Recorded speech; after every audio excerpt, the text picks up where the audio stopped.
Hello viewers, technical বাহাদুর YouTube চ্যানেলে বরাবরের মতো আপনাদের স্বাগত। আজকের এই ভিডিওটির মাধ্যমে আপনি আপনার ফেসবুকের পাসওয়ার্ড খুব সহজভাবে আপনি তৈরি করতে পারবেন। যদি আপনার ফেসবুকের পুরনো পাসওয়ার্ড মনে না থাকে, এরপরেও কিন্তু আপনি আপনার ফেসবুকের পাসওয়ার্ড খুব সহজভাবে আপনি তৈরি করতে পারবেন। তো আজকের এই ভিডিওটির মাধ্যমে সেই যে পদ্ধতি খুব সহজভাবেই দেখানো হয়েছে। তো আপনার ফেসবুকের পাসওয়ার্ড পরিবর্তন করার জন্য আপনার ফেসবুক প্রোফাইলের যে লোগো থাকবে সেখানে আপনি টাচ করে নেওয়ার পর সেটিংস অপশন দেখতে পাবেন, এখানে আপনি টাচ করে নেবেন।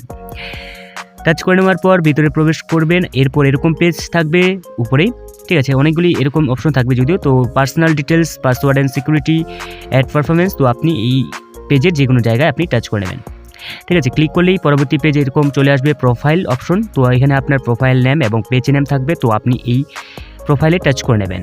এখানে টাচ করে নেওয়ার পর নিচে স্ক্রল করলেই দেখতে পাবেন পাসওয়ার্ড অ্যান্ড সিকিউরিটি অপশন। তো আপনি এখানে পাসওয়ার্ড অ্যান্ড সিকিউরিটি অপশনে টাচ করে নেবেন। এরপর আপনি দেখতে পাবেন চেঞ্জ পাসওয়ার্ড। তো আপনি চেঞ্জ পাসওয়ার্ড অপশনে টাচ করে নেওয়ার পর আপনি প্রোফাইলের পাসওয়ার্ড পরিবর্তন করতে পারেন, অথবা আপনার যে ইনস্টাগ্রাম অ্যাকাউন্ট, সেই ইনস্টাগ্রাম অ্যাকাউন্টের পাসওয়ার্ড কিন্তু আপনি খুব সহজভাবেই কিন্তু পরিবর্তন করতে পারেন। যেহেতু আমি প্রোফাইলের পাসওয়ার্ড পরিবর্তন করব, তো প্রোফাইলে টাচ করে নেওয়ার পর এখানে আপনাকে অবশ্যই পুরনো পাসওয়ার্ড কিন্তু টাইপ করার কথা বলা হয়েছে, ঠিক আছে। এরপর কিন্তু এখানে নতুন পাসওয়ার্ড টাইপ করার কথা বলা হয়েছে, এবং সেই নতুন পাসওয়ার্ডটি রিটাইপ আপনাকে টাইপ করতে বলা হয়েছে। যেহেতু আপনার পুরনো পাসওয়ার্ড মনে নেই, অতএব আপনি স্ক্রল করে নিচের দিকে আসলেই দেখতে পাবেন ফরগেটেন ইউর পাসওয়ার্ড অপশন, ঠিক আছে।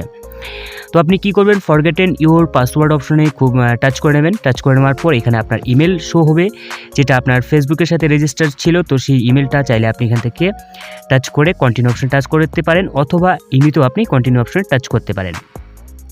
তো কন্টিনিউ অপশন টাচ করলে আপনার রেজিস্টার ইমেলে একটি 6 ডিজিট কোড আসবে।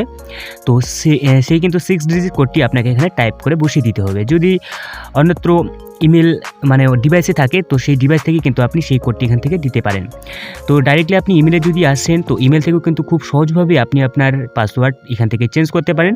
ইমেলটি আপনি ওপেন করে নেবেন। ওপেন করা হয়ে গেলে আপনি নিচে স্ক্রল করলেই দেখতে পাবেন আপনার যে 6 ডিজিট কোড সেটা এখানে শো হচ্ছে। তো আপনি এটা মনে করবেন অথবা কপি করে নিতে পারেন। এরপর নিচে চেঞ্জ পাসওয়ার্ড অপশন দেখতে পাচ্ছেন, আপনি এখানে টাচ করে নেবেন। এখান থেকে খুব সহজভাবে আপনি পরিবর্তন করতে পারেন। চেঞ্জ পাসওয়ার্ড অপশন টাচ করলে আপনাকে 6 ডিজিট কোড কিন্তু টাইপ করতে হবে না, ঠিক আছে। তো এখানে আপনি খুব সহজভাবেই আপনি আপনার নতুন পাসওয়ার্ড আপনি এখানে টাইপ করতে পারেন। এরপর যদি আপনি মনে করেন ব্যাগ আসবেন, ব্যাগ আসলে কিন্তু আপনাকে সেই পেজে আসবেন, এবং এখানে কিন্তু 6 ডিজিট কোড আপনাকে টাইপ করতেই হবে।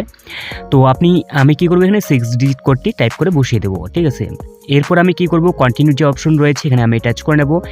এরপর এখানে সেই আগের পেজে কিন্তু চলে আসলাম। তো এখানে আমি আমার যে পাসওয়ার্ড, সেই পাসওয়ার্ড কিন্তু এখানে আমি টাইপ করব। তো আপনাকে অবশ্যই স্ট্রং পাসওয়ার্ড তৈরি করতে হবে, যাতে সেই পাসওয়ার্ডটি খুব কঠিন হয়ে যায়, এমনকি আপনি নিজেও টাইপ করতে করতে ভুলে যাচ্ছেন, মানে ভুলেই যান, ঠিক আছে। তো মনে রাখার সহজ উপায় আপনি কি করবেন, তো এখানে সব কিছু কিন্তু আপনি মিক্স পাসওয়ার্ড তৈরি করবেন। ক্যাপিটাল, স্মল লেটার এবং স্পেশাল লেটার, ঠিক আছে, স্পেশাল ক্যারেক্টার সব কিছু কিন্তু মিক্স করে নেবেন। এরপর আপনি এটাকে মনে রাখার জন্য সিলেক্ট অল করে আপনি কপি করে নেবেন, ঠিক আছে। সিলেক্ট অল করার পর যদি কপি না থাকে, ট্রেডোটা টাচ করে আপনি এখানে কপি অপশন দেখতে পাবেন, কপি করে নেবেন, ব্যাস। তো এরপর আপনি এটাকে হাইড করতে পারেন, অথবা আপনি নেক্সট যে অপশন দেখতে পাচ্ছেন নেক্সট অপশনে টাচ করে নেবেন, ব্যাস। আপনার এটা সাকসেসফুল হয়ে গেছে। যদি এরকম অপশন চলে আসে, তো এর মানে আপনি অবশ্যই ঘাবড়াবেন না।